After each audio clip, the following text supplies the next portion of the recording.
सीधा सीधा कहेंगे कि कहीं ना कहीं मुस्लिम पक्ष डरा हुआ है। हमारे 2000 पन्नों की लिखित बहस दाखिल करने के बाद जब उन्होंने ऑब्जेक्शन पहले ही दाखिल कर दिया था हमने लिखित बहस की, तो कहें की तारीख मांग रहे हैं। क्यों नहीं सुनना चाहते बहस भाई? क्योंकि हमारे पास तथ्य हैं, हमारे पास प्रमाण है, संपत्ति का मालिकाना हक है, श्री कृष्ण जन्मभूमि के नाम ही सब कुछ है।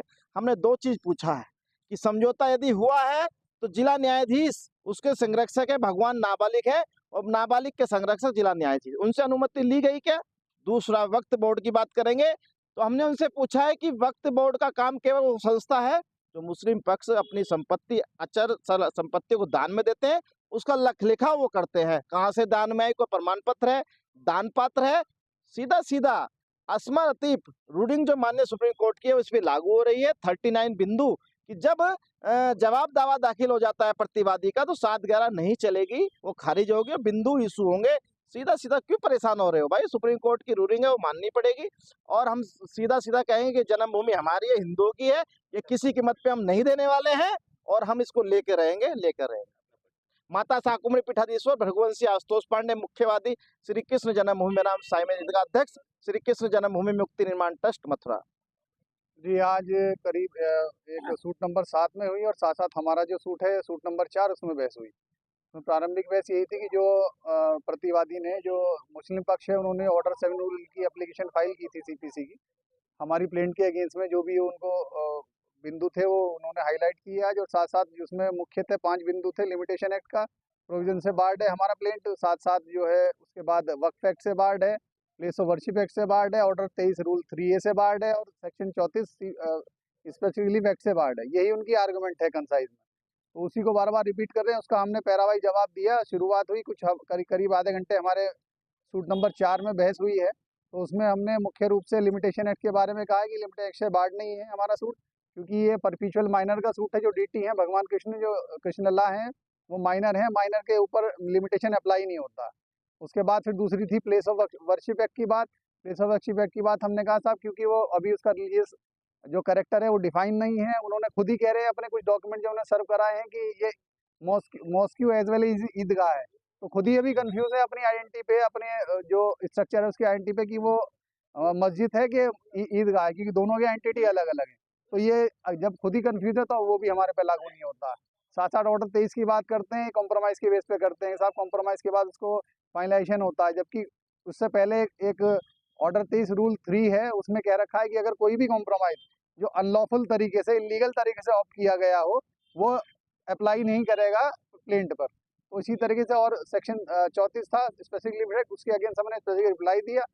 कोर्ट ने उसको सुना, ऑर्डर पे लिखा उसको, साथ साथ अब उसके फर्दर डेट लगाई है 15 मई 2 बजे दोबारा सुनवाई है कोर्ट नंबर 89 में ऑनरेबल जस्टिस मयंक कुमार जैन साहब के सामने 15 मई। जी, Vinay Sharma advocate high court, counsel for Shri Krishna Janmabhoomi Mukti निर्माण ट्रस्ट। देखिए, हमारे पास एएसआई एविडेंसेस थे, क्योंकि जो एएसआई डिपार्टमेंट है वो 18वीं शताब्दी से सक्रिय है। दूसरा, गवर्नमेंट ऑफ इंडिया का साइंस एंड टेक्नोलॉजी डिपार्टमेंट है जिसमें institute on research scientific research on Vedas है, उसके एविडेंसेस थे। जो कई ऐसे पेपर्स पब्लिश हुए थे वो हमने रखे जो इस चीज़ को ऑथेंटिकेट करते हैं कि जो भगवान श्री कृष्ण है और जो महाभारत हुआ था वो काल्पनिक नहीं था। उसके ऐसे तथ्य रखे जो स्काई व्यू से और ऐसे सॉफ्टवेयर्स हैं जो नासा यूज़ करता है और नासा से भी ऑथेंटिकेटेड हैं। तो ये हमने तथ्य रखे। दूसरा, लीगैलिटी को लेकर के कि जो प्लेसेस ऑफ वर्शिप एक्ट है वो एप्लीकेबल नहीं है क्योंकि शाही ईदगाह एएसआई प्रॉपर्टी है। एक हमने बहुत इंपॉर्टेंट तथ्य ये रखा कि जिस तरह से हम शाही ईदगाह को हटा करके भगवान श्री कृष्ण के मूल गर्भगृह को हमारा पक्ष मांग रहा है, तो ऐसा ही एक वाकया दिल्ली में हुआ जहाँ पे डीडीए ने इलीगल एक मस्जिद को तोड़ा, उसको डेमोलिश कर दिया और दिल्ली हाई कोर्ट के अंदर वो केस है। वक्फ बोर्ड और शाही ईदगाह ने वहाँ पे नमाज के लिए भी एप्लीकेशंस लगाई थी जिन्हें निरस्त कर दिया गया। वो 12वीं शताब्दी का मस्जिद बना हुआ था और जब तैमूर का इन्वेजन हुआ था उस टाइम का था। तो हालांकि वो ऐसा ही संरक्षित था, उसकी भी डिटेल्स हमने कोर्ट के सामने रखी और हमें पूरा विश्वास है कि आने वाले समय में हमारी जीत होगी और भगवान श्री कृष्ण के मूल गर्भगृह पे भगवान श्री कृष्ण का भव्य मंदिर बनेगा। ऐसे बहुत से पॉइंट्स रहे जिसको आपने मजबूती से रखा, लेकिन क्या कोई ऐसा भी पॉइंट्स है जिसका कोई काट ना हो अभी तक जान? देखिए इसमें जो सबसे बड़ा है कि जो डिफेंडेंट्स हैं वक्फ बोर्ड और शाही ईदगाह, वक्फ बोर्ड जैसे ये कहता है कि वो वक्फ की संपत्ति है, तो वक्फ ने कुछ भी ऐसे एविडेंसेस नहीं दिए, क्योंकि जब भी वक्फ की संपत्ति बनने का एक प्रोसेस होता है कि सर्वे कमिश्नर अपॉइंट किया जाता है, वो सर्वे करता है, फिर सर्वे की रिपोर्ट वक्फ ट्रिब्यूनल को दी जाती है। तो यहाँ पे किसी भी तरह का ऐसा कोई एविडेंस नहीं रखा गया जो हमने कोर्ट के सामने प्रस्तुत किया। और दूसरा क्या है कि ये जो शाही ईदगाह है ये एएसआई के संरक्षण में है। हालांकि यहाँ पे गवर्नमेंट ऑफ उत्तर प्रदेश को पार्टी नहीं बनाया गया, एएसआई को पार्टी नहीं बनाया गया। हालांकि यहाँ पे सर्वे की मांग की गई है, तो ये ऐसे बहुत सारे तथ्य हैं जिनका कोई काट नहीं है। और दूसरा जो डिफेंडेंट्स हैं वो 1669 से पहले उनके पास कहने के लिए कुछ नहीं है। आज जैसे हमने अपने एविडेंसेस रखे कि जो मथुरा को बसाया था भगवान श्री कृष्ण के बैकुंठ धाम जाने के बाद, वो उनके परपौत्र ब्रजनाभ ने बसाया था और उन्होंने 4 विग्रह बनाए थे, तो उनकी हमने डिटेल्स दी। उसके बाद 4वीं शताब्दी में क्षत्रिय सम्राट राजा विक्रमादित्य ने मंदिर का निर्माण कराया था 4वीं शताब्दी में, और जबकि जो इस्लाम का जो ओरिजिनेट हुआ, जन्म हुआ, वो 6वीं शताब्दी में हुआ। तो ये सब हमने जो तथ्य हैं ये हमने कोर्ट के सामने रखे।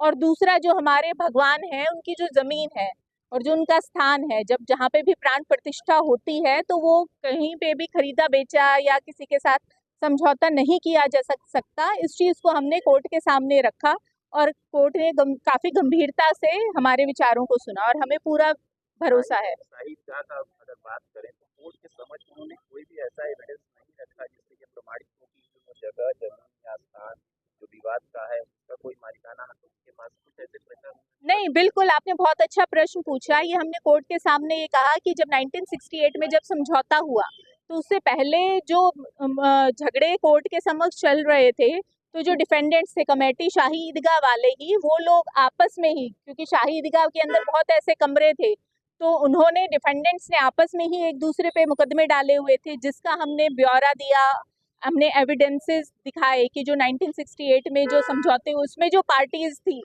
वो आपस में, और जो उनके झगड़े थे कि भाई किसी का कहीं पे पानी का रिसाव हो रहा है, पाइप है, कच्चे मकान है, दरवाजा उस तरफ खुल रहा है, तो जो झगड़े थे वो टाइटल को लेकर के नहीं थे, वो एक पेटी झगड़े थे। और जो जन्मभूमि ट्रस्ट है उसको भी ये कोई मालिकाना हक नहीं था कि वो भगवान की संपत्ति को डिफेंडेंट्स को सौंप दे। दूसरा, जब समझौता हुआ तो उसमें भगवान को भी पार्टी नहीं बनाया गया था, और यहाँ पे हमने उस चीज़ से रिलेट किया कि जो मथुरा नगरी को बसाया और जो पहला मंदिर बनाया वो भगवान श्री कृष्ण के परपौत्र ने बनाया था। तो अब एक बार मंदिर स्थापित होने के बाद, प्राण प्रतिष्ठा होने के बाद, तो वो जगह भगवान की ही हो जाती है।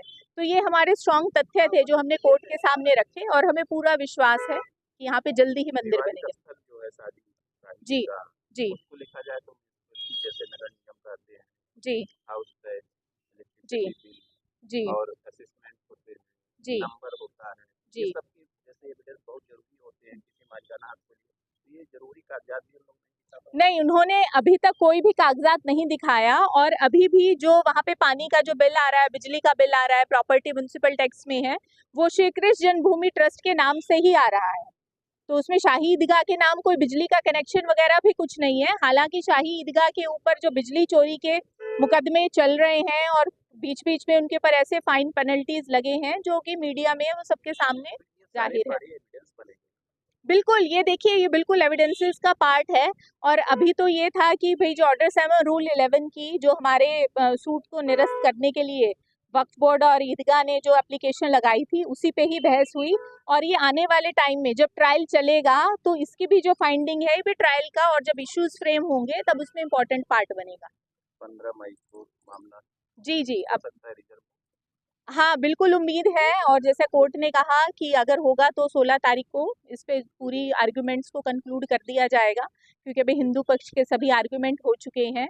अब जो शाही ईदगाह और वक्फ बोर्ड के जो अधिवक्ता है वो सिर्फ अपने फाइनल आर्ग्यूमेंट रखेंगे, उसके बाद ऑर्डर रिजर्व होगा।